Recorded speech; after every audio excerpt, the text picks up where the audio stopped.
Kane is in the building. Yeah. Hey everybody! Well, Newlands got the chance to go to Providence, Rhode Island for the Free Minds, Free People Education Conference. While we were there, we interviewed people to see how they're making change in their educational system. Check it out.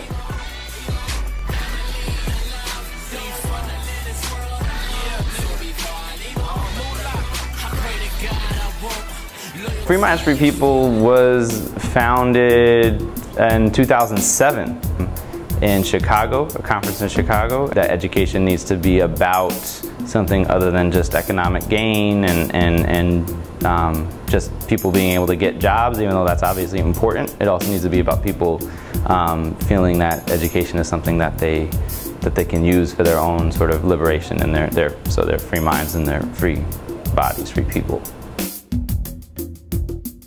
Feeling like, you know, like dang, like you're in a police state because you got to go through metal detectors when you go into school. The funding issue, we were told, again, we were promised that the school was going to be open with a new building, and then quickly there was no money in the Department of Ed to open the school in a new building, and we were told specifically to the young people, to the school community, we're not a priority. From my experience in high school, I feel like their issues are that youth are disengaged in their community, so in school it reflects that. I would say culturally diverse schools like mine, it's like really unfair because like we only celebrate like certain cultures, we only celebrate certain holidays. My pre-calculus class, the teacher who, mind you, she wasn't a pre-calculus teacher last year. She didn't know about this stuff, so she was learning along with us. So if I had a question, there was no way for her to help me out. Basically, you're forced to learn how to take a test instead of critical thinking. And plus, there's been a lot of cheating on standardized tests. So it's a lot of questions like, do standardized tests really work? I feel like we need to abolish this whole traditional hierarchy of who's in charge because obviously it's not working. I would actually flip that triangle and put the students on top because those are the people who are most affected by education. We don't have a say in what our teachers can teach us and who our teachers are. At this point in American history, many people are not clear about where we want our country to go.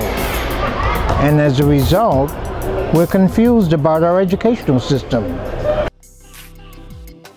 One thing that I've worked on with other organizations, as well as I want to work on continuously, is having a say in what our teachers teach, how they teach it, and who our teachers are.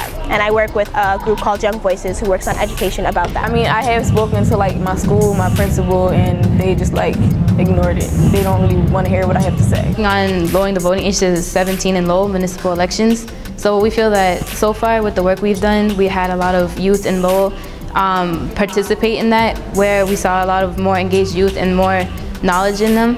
And I feel like with that, they'll have more civic habits if they keep continuing with that. Nowadays, really want to have control of their own education other than having, you know, like the system, the board of education, all that stuff, controlling it. Me and a couple of other student leaders went to a meeting with the principal and the vice principal and created plans on students based on what they wanted, what they needed, and things that wasn't there for them.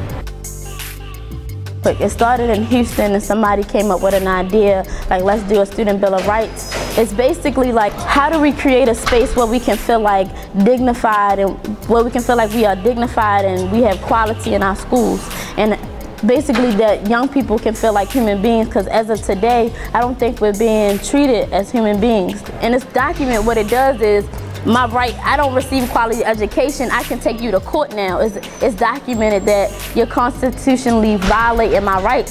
So now we're going to use this document to like hold the policy holders accountable for unjustly treating the young people the way they've been treating us.